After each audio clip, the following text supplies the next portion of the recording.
नमस्कार विद्यार्थी मित्रों, ધોરણ 12 રસાયણ વિજ્ઞાનની અંદર આજે આપણે એક ફિઝિકલના નવા ચેપ્ટરની ચર્ચા કરવા જઈ રહ્યા છીએ અને ચેપ્ટર છે બેટા રાસાયણિક ગતિકી, કેમિકલ કાઇનેટિક્સ. હવે ચેપ્ટર જે ખરું એ બધી પરીક્ષાઓ માટે આપણે મહત્ત્વનું ગણી શકીએ. આપણે જે કોમ્પિટિટિવ એક્ઝામો લેવાતી હોય છે એ કોમ્પિટિટિવ એક્ઝામોની અંદર પણ આ ચેપ્ટરના વારે ઘડીએ ઘણા બધા ક્વેશ્ચન આવતા જ હોય છે. કદાચ સૌથી વધારે ક્વેશ્ચન આ ચેપ્ટરના પૂછાતા હોય છે. તો અત્યાર સુધી આપણે શું ભણ્યા એની થોડી માહિતીની ચર્ચા કરવી છે.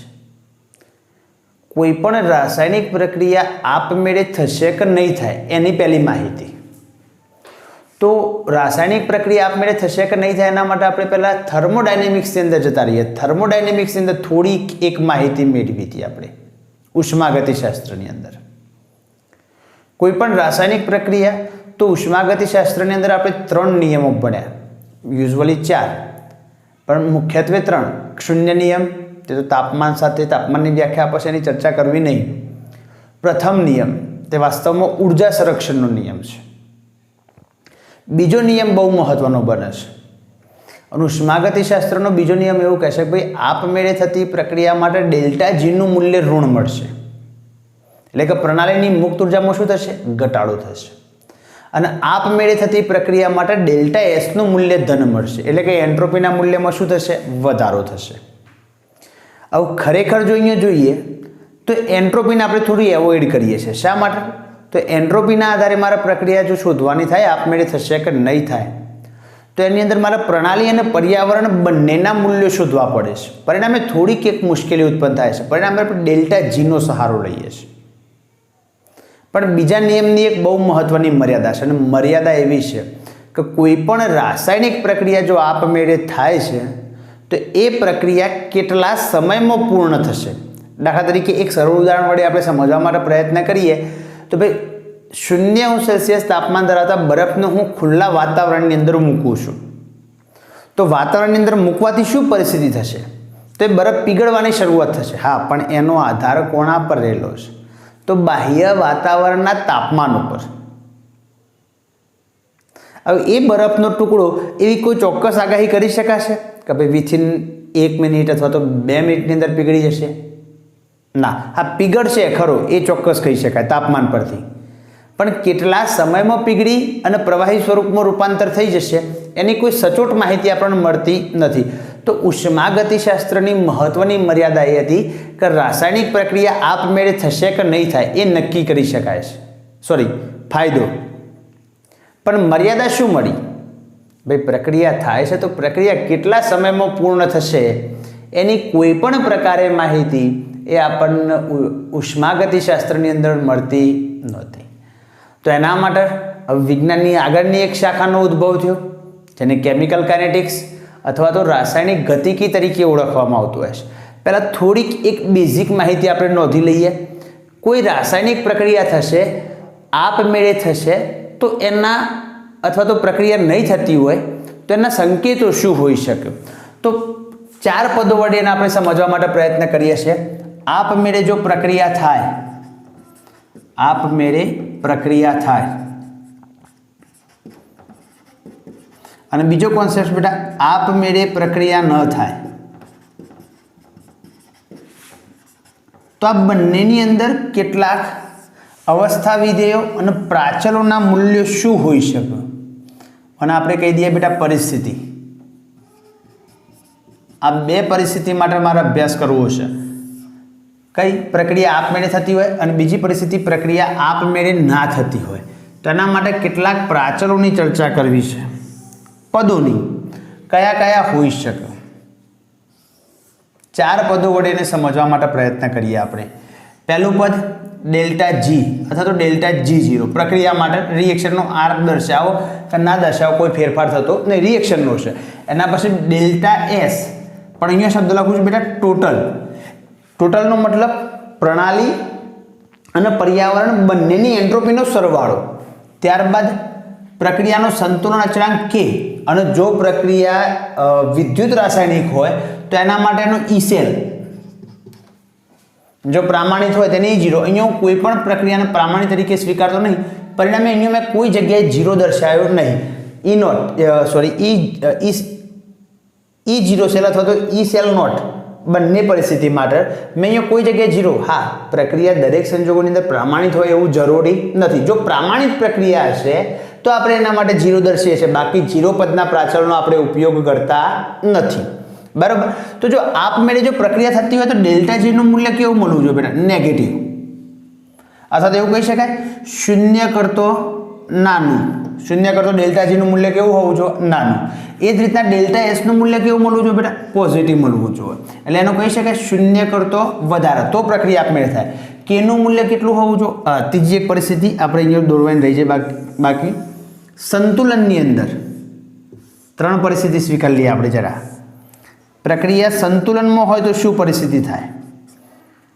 તો પહેલી પ્રક્રિયા કે નું મૂલ્ય આપમેળે થાય છે, એટલે કે નું મૂલ્ય 1 કરતો કેવું હોવું જોઈએ? વધારે. અને ઈ સેલ નું મૂલ્ય પોઝિટિવ, એટલે 0 કરતો કેવું હોવું જોઈએ? વધારે. આ ઈ સેલ કોના માટે જોવાનો? તો કોઈ પ્રક્રિયા વિદ્યુત રાસાયણિક હોય તો, બાકી એને જોવાની જરૂર નથી. એ જ રીતના પ્રક્રિયા આપમેળે ના થતી હોય તો ડેલ્ટા જી કેવો મળશે બેટા? પોઝિટિવ, એટલે એનું મૂલ્ય 0 કરતો કેવું હશે? વધારે. ડેલ્ટા એસ કેવું મળશે? એન્ટ્રોપી ઘટશે, એટલે એનું મૂલ્ય કેટલું મળશે? 0 કરતો નાનું.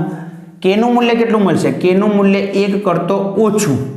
અને ઈ સેલ કેવું બનશે? તો ઈ સેલ નેગેટિવ બનશે, તો ઈ સેલનું મૂલ્ય 0 કરતો નાનું મળશે.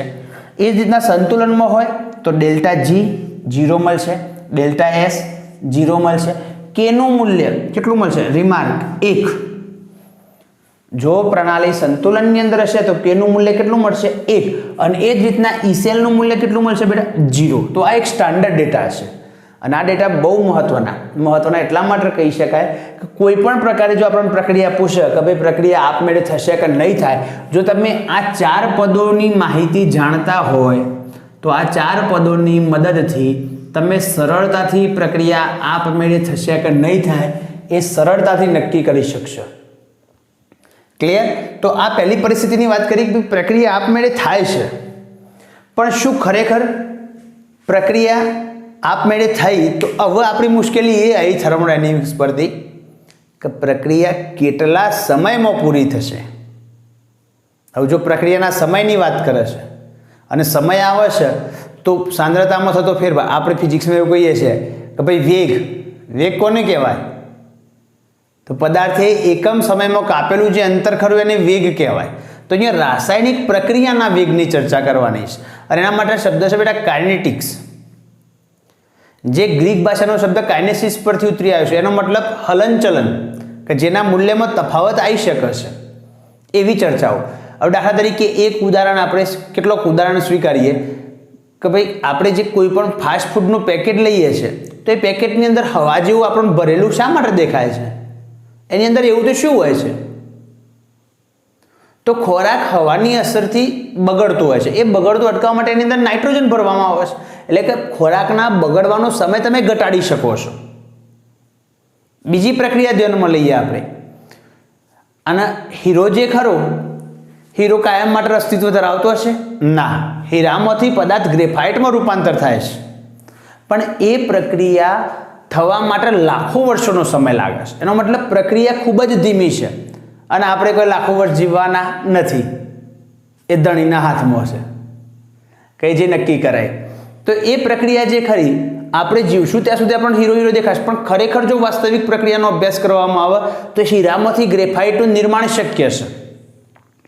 તો કેટલીક પ્રક્રિયાઓ એવી છે, દાખલા તરીકે દૂધનું બગડવું, નાઇટ્રોજનનું સ્થાપન. હવે નાઇટ્રોજનનું સ્થાપન માટે 2 પ્રકારની ઘટનાઓ જવાબદાર છે. તમે બાયોલોજીમાં ભણતા હશો કે ભાઈ નાઇટ્રોજનના સ્થાપન માટે નોસ્ટોક અને એનાબીના નામની 2 લીલ જવાબદાર છે. આ ઉપરાંત જો ચર્ચા કરીએ તો વાતાવરણની અંદર 78% નાઇટ્રોજન છે, 21% ઓક્સિજન છે.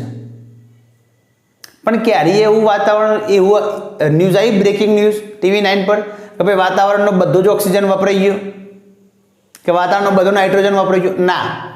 વાતાવરણની અંદર ભલે આ બંને ઘટકોનું પ્રમાણ છે, પણ એ બંને ઘટકો એકબીજા સાથે સરળતાથી પ્રક્રિયા કરતા નથી, પણ હા એક સંજોગોની અંદર પ્રક્રિયા કરે છે. જ્યારે વાતાવરણની અંદર વીજળીના ચમકારા હોય તો એ સંજોગોની અંદર નાઇટ્રોજન અને ઓક્સિજનના અણુને યોગ્ય ઉર્જા મળે છે અને એ ઉર્જા મળવાના કારણે નાઇટ્રોજન અને ઓક્સિજનના અણુઓ એકબીજા સાથે પ્રક્રિયા કરી અને નાઇટ્રોજનના ઓક્સાઇડ બની અને પાણીમાં દ્રાવ્ય થઈ અને એ વરસાદ સ્વરૂપે નીચે આવતા હોય છે. આપણા જે ઘરડાનું જે આપણે કહી શકીએ કે ભાઈ કહેવતો એની સાથે સામ્યતા ધરાવે છે. કઈ રીતના? તો એવું કહેવાય છે ભાઈ મઘા નક્ષત્ર, અત્યારે હાલ જે ચાલી રહ્યું છે નક્ષત્રની વાત કરીએ કે ભાઈ એની અંદર વરસાદ પડે તો એ અમૃત કહેવાય પાક માટે. શા માટે? તો અત્યારે આ નક્ષત્રની અંદર સૌથી વધારે વીજળીના ચમકારા થાય, જેના કારણે વાતાવરણમાં રહેલો નાઇટ્રોજન એ પાણીમાં દ્રાવ્ય થઈ અને જે પૃથ્વી પર પાક છે અથવા તો જે વનસ્પતિ છે એને અવેલેબલ થતું હોય છે. પરિણામે આ નક્ષત્રની અંદર જો વરસાદ પડે તો એ સારો ગણવામાં આવતો હોય છે. એનું કારણ આ છે કે વીજળીના ચમકારાની હાજરીમાં નાઇટ્રોજન અને ઓક્સિજન એકબીજા સાથે પ્રક્રિયા કરે છે અને પ્રક્રિયા થવાના કારણે એ શું બનાવતા હોય છે? નાઇટ્રોજનના ઓક્સાઇડ બને, પાણીમાં દ્રાવ્ય થઈ અને વરસાદ સ્વરૂપે શું થતા હોય છે? નીચે આવતા હોય છે. તો અહીંયા આપણે 3 પ્રકારની પ્રક્રિયાઓ જરા જોઈ, એને જરા સમજવા પ્રયત્ન કરીએ. ભાઈ કેટલીક પ્રક્રિયાઓ ઝડપી થઈ જાય છે, કેટલીક પ્રક્રિયાઓ ધીમી થાય છે અને કેટલીક પ્રક્રિયાઓ એવી છે કે આપણે આપણા જીવનની અંદર અનુભવી શકતા નથી, કારણ એ પ્રક્રિયા થવા માટે લાખો વર્ષો લાગતા હોય છે. તો એવા આધારે રાસાયણિક પ્રક્રિયા માટે 3 ભાગની અંદર વહેંચવી છે અને એનો આગળ આપણે અભ્યાસ કરીએ જરા.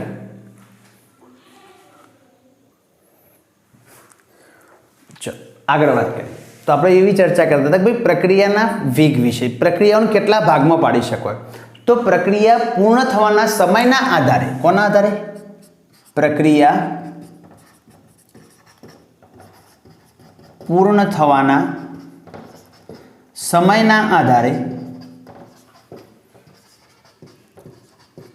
એને 3 ભાગમાં વહેંચી શકાય. કેટલા ભાગમાં? 3 ભાગ. પહેલી પ્રક્રિયા ખૂબ જ ધીમી પ્રક્રિયા, બીજું એકલી ધીમી પ્રક્રિયા અને ત્રીજા નંબરની ખૂબ જ ઝડપી પ્રક્રિયા.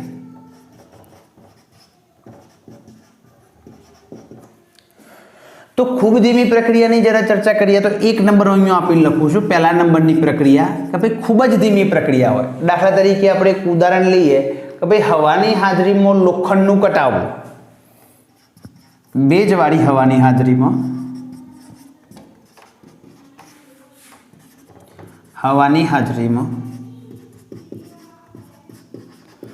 લોખંડનું કટાવવું.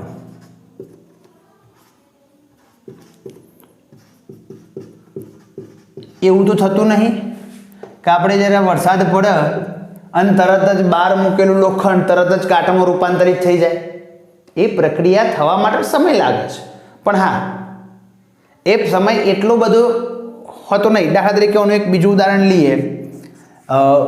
સમય જે ખરો એ સમયનું મૂલ્ય વધારે છે. બીજું એક ઉદાહરણ લઈએ ખૂબ ધીમી પ્રક્રિયાનું. દાખલા તરીકે કાર્બન 14 આ રેડિયોએક્ટિવ સમસ્થાનિક છે, એનું ક્ષયન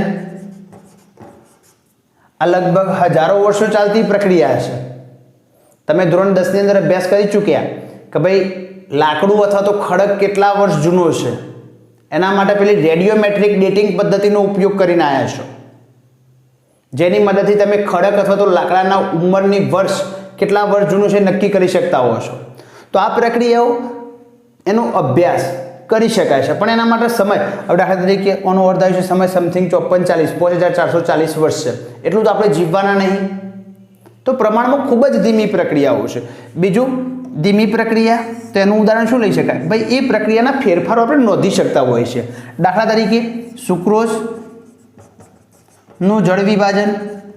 સુક્રોઝની જગ્યાએ તમે એવું લખી શકો ભાઈ કોઈ પણ ડાયસેકેરાઇડ હોય, આપણે ચર્ચા કરશું ડાયસેકેરાઇડ એટલે શું.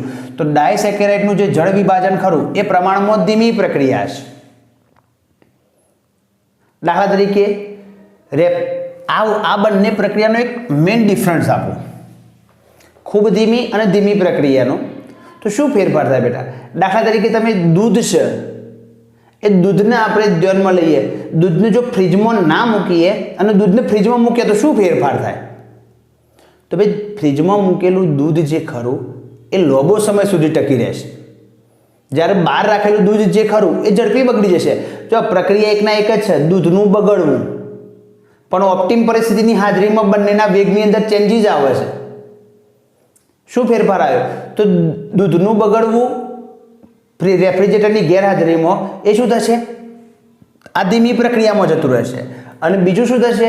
રેફ્રિજરેટરમાં મૂકેલું દૂધ ખરું એનું બગડવું એ પ્રમાણમાં ખૂબ જ ધીમી પ્રક્રિયા થઈ જશે. વાસ્તવમાં પ્રક્રિયા એક જ છે, પણ કઈ પરિસ્થિતિ પર આધાર રાખે છે એના આધારે, તમે કઈ પરિસ્થિતિમાં અવલોકન કરી રહ્યા છો એના આધારે એનો વેગ શું થતું હશે? બદલાતો હશે. અને ત્રીજા નંબરની પ્રક્રિયા ખૂબ જ ઝડપી પ્રક્રિયાઓ. તો મોટાભાગની આયોનિક પ્રક્રિયાઓ જે ખરી, આયોનિક પ્રક્રિયાઓ ખૂબ જ ઝડપી હોય છે.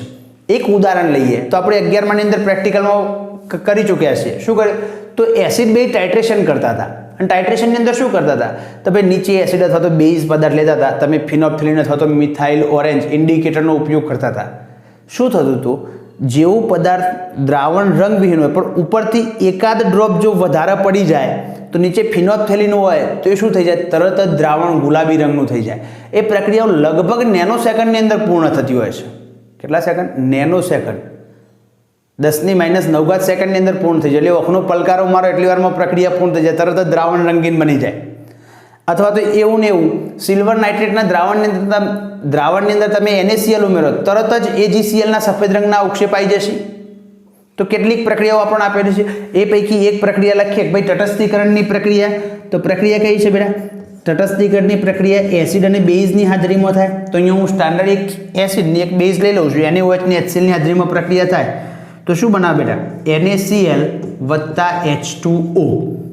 અને આ પ્રક્રિયા ખૂબ જ ઝડપી પ્રક્રિયા છે. કઈ? તો આ પહેલા નંબરની પરિસ્થિતિ અને ત્રીજા નંબરની પરિસ્થિતિ. આ પરિસ્થિતિનો અભ્યાસ કરવો થોડો જટિલ છે. શા માટે? તો પહેલા નંબરની પ્રક્રિયા લઈએ, ખૂબ જ ધીમી પ્રક્રિયા. દાખલા તરીકે હું આ લઈ લઉં, કાર્બન 14નું ક્ષયન.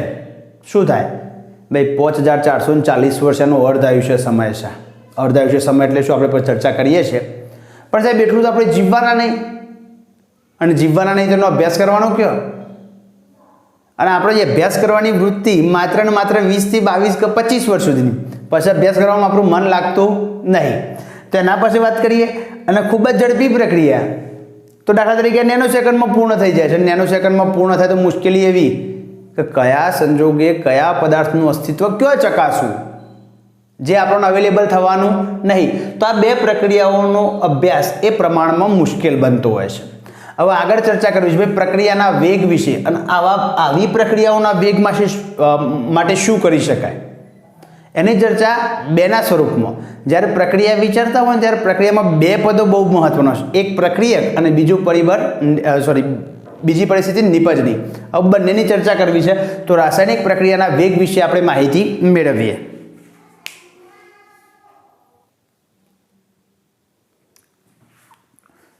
આગળનો ટોપિક રાસાયણિક પ્રક્રિયાનો વેગ.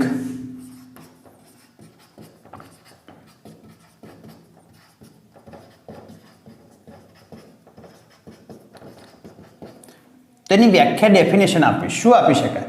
તો એકમ સમયમાં પ્રક્રિયકોની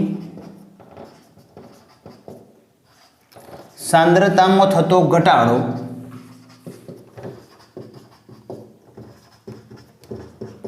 અથવા તો એકમ સમયમાં નિપજની સાંદ્રતામાં થતો વધારાને શું કહેવામાં આવતો છે બેટા? પ્રક્રિયા વેગ. અથવા તો સાદી ભાષામાં એકદમ ડેફિનેશન આપી દઉં તો ભાઈ સમય સાથે સાંદ્રતાનો ફેરફાર. અને શું કહી શકાય બેટા? સમય સાથે સાંદ્રતાનો ફેરફાર. ફિઝિક્સમાં તમે વેગ માટે અંતર નોંધો છો. શા માટે? તો એની અંદર મારે પદાર્થના ડિસ્ટન્સ વિશે માહિતી મેળવી છે. અહીંયા રાસાયણિક પ્રક્રિયાના વેગની ચર્ચા કરવી છે, અને રાસાયણિક પ્રક્રિયામાં સાંદ્રતા નક્કી કરવામાં આવતી હોય છે. તો યુઝ્યુઅલી આપણે સંતુલનની અંદર એક ટોપિક ભણીને આવ્યા. કયો બેટા? તો સાંદ્રતા વિરુદ્ધ સમયનો આલેખ. ગુલબર્ગ અને વાઘવાળો એક ટોપિક આપેલો હતો, સાંદ્રતા અને સમય. તો શરૂઆતની અંદર શું થાય? તો શરૂઆતની અંદર પ્રક્રિયકની સાંદ્રતા મહત્તમ હોય. પ્રક્રિયકની સાંદ્રતા કેવી હોય? મહત્તમ. જેમ જેમ પ્રક્રિયક સમય પસાર થાય એમ પ્રક્રિયકની સાંદ્રતા ઘટતી જાય. પણ જો પ્રક્રિયા બંધ પાત્રમાં થતી હોય તો પદાર્થ સંતુલન પ્રાપ્ત કરે, અને સંતુલન પ્રાપ્ત કરે તો ક્યારેય બધા જ પ્રક્રિયકનું નિપજમાં રૂપાંતર શક્ય બનતો નથી. તો આ જે આલેખ મળ્યો કોનો મળ્યો બેટા? પ્રક્રિયકનો આલેખ છે. પણ દાખલા તરીકે t બરાબર 0 સમય હોય, t બરાબર 0 સમય એટલે કે પ્રક્રિયાની શરૂઆત થઈ નથી, પ્રક્રિયા ચાલુ ના થઈ હોય, તેનો મતલબ નિપજનું પ્રમાણ કેવું હશે? 0. હા, જેમ જેમ સમય આગળ જશે એમ પ્રક્રિયકની સાંદ્રતા ઘટશે, જ્યારે નિપજની સાંદ્રતામાં શું કરશે? વધારો. એટલે કે નિપજનો આલેખ જે ખરો એ ઉદ્ગમ બિંદુમાંથી નીકળશે, અને જેમ જેમ સમય પસાર થશે એમ નિપજની સાંદ્રતામાં શું કરશે? વધારો. આ જે ઉપરનો આલેખ છે નિપજનો છે, નીચેનો જે ગ્રાફ દોર્યો આપણે. પણ જો પ્રક્રિયા બંધ પાત્રમાં થતી હોય તો અમુક સમય બાદ પ્રક્રિયક અને નિપજની સાંદ્રતા કેવી જોવા મળતી હોય છે? અચળ. તો આ એક જનરલ ડેટા લખ્યો છે મેં કે ભાઈ સમય સાથે, તમારા ચોપડીમાં આ ગ્રાફ આપેલો નથી પણ જરા સમજાવવા માટે લખ્યું છે કે ભાઈ સમય સાથે પ્રક્રિયકની સાંદ્રતામાં શું થાય છે બેટા? ઘટાડો થાય છે. જ્યારે સમય સાથે નિપજની સાંદ્રતામાં શું થતો હોય છે? વધારો જોવા મળતો હોય છે. હવે આ બંનેના આધારે એક પ્રક્રિયા આપણે કેલ્ક્યુલેટ કરી અને એના આધારે એના વેગના સમીકરણો શું હોઈ શકે, અને આપણે આગળ મુશ્કેલી એક ચર્ચા કરી કે ભાઈ ખૂબ જ ધીમી પ્રક્રિયાઓ હોય અને ખૂબ જ ઝડપી પ્રક્રિયાઓ હોય તેના અભ્યાસ શક્ય બનતા નથી. તો એના અભ્યાસ માટે શું કરી શકાય? તો એના અભ્યાસ માટે ત્વરિત વેગને ધ્યાનમાં લેવો પડે, આર ઇન્સ્ટન્ટ. અને બાકી જે પ્રક્રિયાઓ કરી એના માટે સરેરાશ વેગ ધ્યાનમાં લેવો પડે. તો બંને એક જ પ્રક્રિયા માટે આપણે વિચારી અને બંનેના સમીકરણો મેળવવા માટે પ્રયત્ન કરીએ. ચલો આગળ જોઈએ જરા.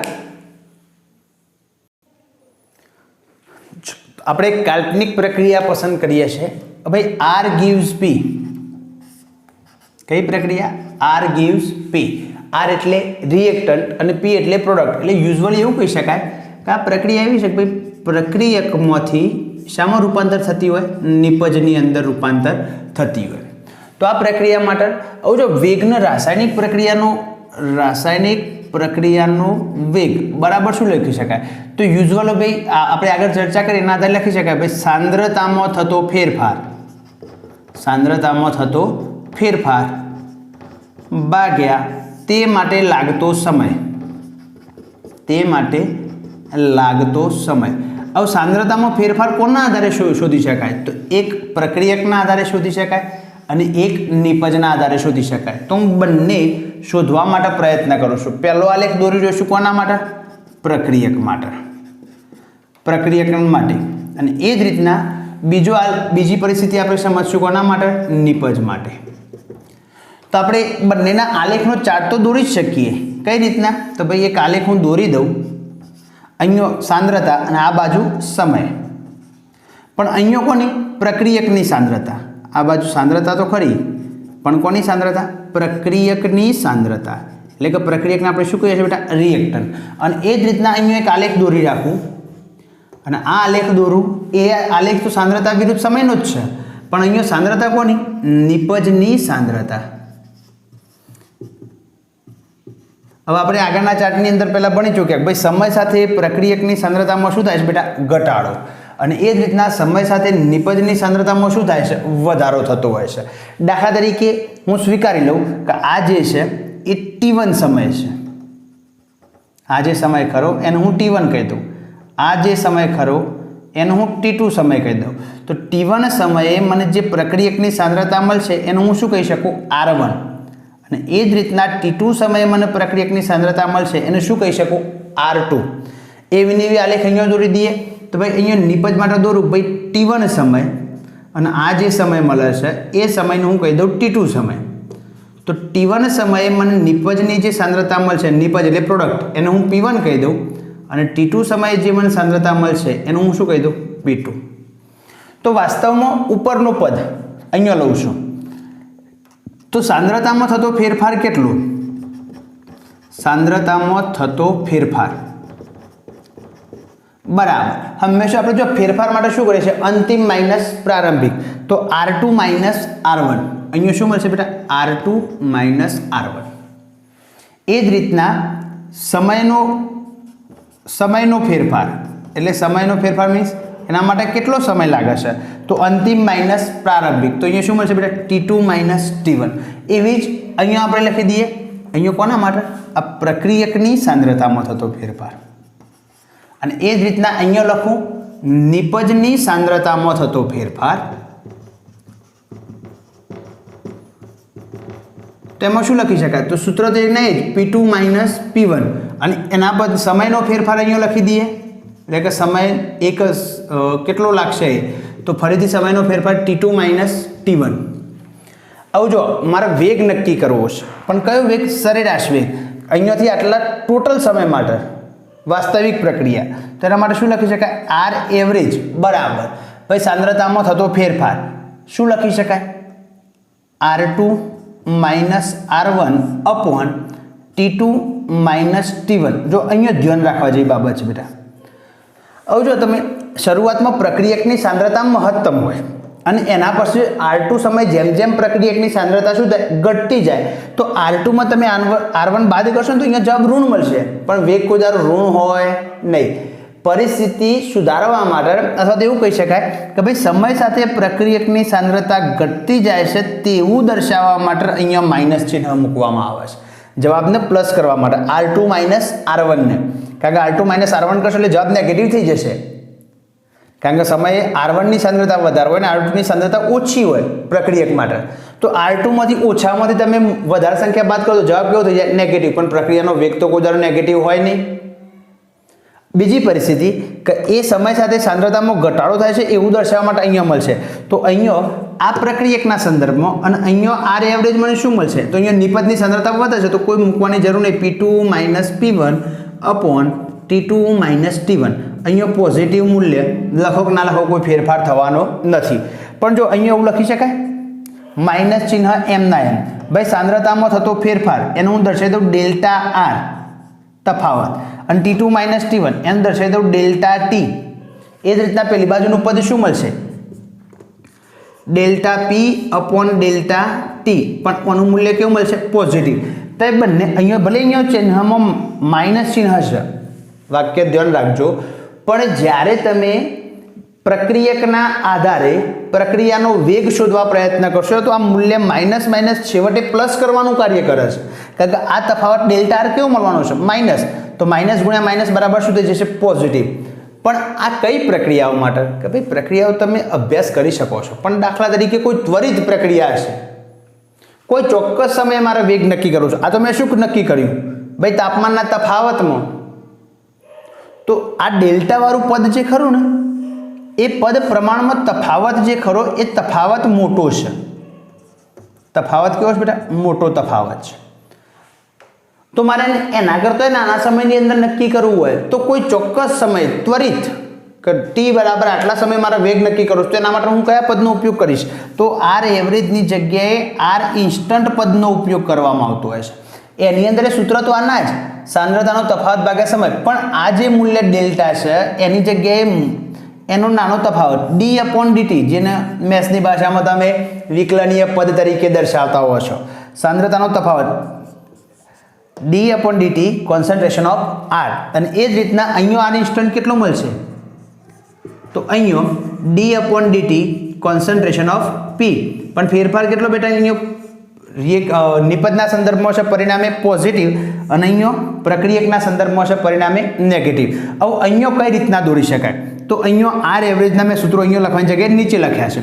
દાખલા તરીકે કોઈ ટી સમયે, આ ટી સમય મારે નક્કી કરવું છે તો શું દોરવામાં આવે? ઢાળ દોરવામાં આવે. પ્રક્રિયાનો ઢાળ દોરવા. દાખલા તરીકે હું કેટલોક ભાગ ડાર્ક દોરું છું તો ઢાળ બરાબર શું મળે હંમેશા? તો ઢાળ બરાબર વાય અપોન એક્સ. યાદ રાખજો, ઢાળ બરાબર શું હોય હંમેશા બેટા? વાય ભાગ્યા એક્સ. આ મેથેમેટિકલ સ્ટેપ છે, પણ અહીંયા વાય અક્ષ એટલે આપણો આ અક્ષ છે, આ વાય અક્ષ છે અને આ એક્સ અક્ષ છે. તો R2 માઇનસ R1 કરો ને તો જવાબ કેવો થશે? માઇનસ. માઇનસ માઇનસ પ્લસ કરવા માટે તો અહીંયા જે ઢાળ ખરું ને એ માઇનસ ઢાળ મળશે, પણ માઇનસ ઢાળ એટલે ઢાળનું મૂલ્ય માઇનસ મળશે, અને એ માઇનસ માઇનસ કરશો તો ઓવરઓલ છેવટે પોઝિટિવ થઈ જશે, બરાબર. અને એ જ રીતના અહીંયા ઢાળનું મૂલ્ય કેટલું મળશે બેટા? પોઝિટિવ ઢાળ મળશે. ક્લિયર? તો આ થોડીક એક માહિતીની આપણે ચર્ચા કરી ચૂક્યા. તો આટલી માહિતી આપણે શરૂઆતની અંદર રાસાયણિક પ્રક્રિયાના વેગની અંદર માહિતી આપેલી છે. મહત્વનો ટોપિક કહી શકાય. ઘણી વખત દાખલો પૂછાઈ શકતો હોય છે પ્રક્રિયાનું, તો પ્રક્રિયાનો વેગ શોધવાનો દાખલો તો જ્યારે એક્ઝામ્પલના વિડીયો આપણે અપલોડ કરશું તો એ સંજોગોની અંદર આ થિયરી આધારિત દાખલા આપણે નેક્સ્ટ ટાઈમ અથવા તો જ્યારે એક્ઝામ્પલ રેકોર્ડ કરશું તો એ સમય મૂકી દઈશું. પણ થિયરી બહુ મહત્વની કહી શકાય. હવે અહીંયા મારે સાંદ્રતાના એકમો, પ્રક્રિયાના વેગનો એકમ નક્કી કરી લેવો છે. પ્રક્રિયાના વેગનો એકમ ફરીથી અહીંયા તો જો યુઝ્યુઅલી અહીંયા સાંદ્રતા, તો સાંદ્રતા અહીંયા હું એકમ નક્કી કરું છું. તો સાંદ્રતા આપણે કયા એકમમાં માપીએ છીએ બેટા? તો મોલ લીટર ઇનવર્સ. સાંદ્રતાનો એકમ મોલ લીટર ઇનવર્સ ભાગ્યા એના માટે લાગતો સમય. તો હવે આના આધારે આપણો જે સમય ખરો એ સમય, જો સાંદ્રતાનો એકમ ક્લિયર છે કે ભાઈ મોલ પર લીટર, તો સમય કયા એકમમાં હોઈ શકે? સેકન્ડની અંદર હોઈ શકે, મિનિટની અંદર હોઈ શકે, કલાકની અંદર હોઈ શકે. અહીંયા આપણે ગુજરાતીમાં લખીએ, સેકન્ડમાં હોઈ શકે, કલાકમાં હોઈ શકે, મિનિટમાં હોઈ શકે, દિવસમાં હોઈ શકે અથવા તો વર્ષની અંદર. તો એના આધારે સમયનું પદ બનશે. જ્યારે આ જે પદ તો ઉપરનું ક્લિયર છે, પણ કેટલીક પ્રક્રિયાઓ એવી છે તો યુઝ્યુઅલી એવું લખી શકાય. તો આનો જે યુઝ્યુઅલી યુનિટ મળશે એ કયો મળશે બેટા? મોલ લીટર ઇનવર્સ સમય ઇનવર્સ ટાઈમ ઇનવર્સ. આપણે પણ સમય જે ખરો સેકન્ડની અંદર હું લઈ લઉં છું અહીંયા આના માટે, એટલે મેં સેકન્ડ ઇનવર્સ લખ્યો છે. અહીંયા જે એસ લખ્યો છે સેકન્ડ માટે લખ્યો છે, એ સેકન્ડની અંદર. પણ સપોઝ જો પ્રક્રિયા વાયુમય પ્રક્રિયા હોય તો વાયુની સાંદ્રતા આપણે મોલ પર લીટરમાં ડિસાઇડ કરવાની જગ્યાએ વાયુની સાંદ્રતા આપણે દબાણમાં નક્કી કરીએ છીએ. તો અહીંયા વાયુની સાંદ્રતાની જગ્યાએ શું આવે? તો એની જગ્યાએ દબાણના એકમો જુદા જુદા હોઈ શકે. અહીંયા મેં વાતાવરણ દબાણ લીધો છે, atmospheric pressure into second inverse. સમય મેં સેકન્ડની અંદર લઈ લીધો છે. હા, તમે એકમ બદલશો તો અહીંયા એક ફેરફાર જોવા મળશે, પણ યુઝ્યુઅલી આ એકમોની અંદર આપણે ઉપયોગ કરતા હોઈએ છીએ. તો આટલી કેટલીક ફંડામેન્ટલ માહિતી જે કરી એ રાસાયણિક પ્રક્રિયાના વેગ વિશે આપણને આપેલી છે. બાકીની ચર્ચાઓ આપણે નેક્સ્ટ લેક્ચરની અંદર કરીશું.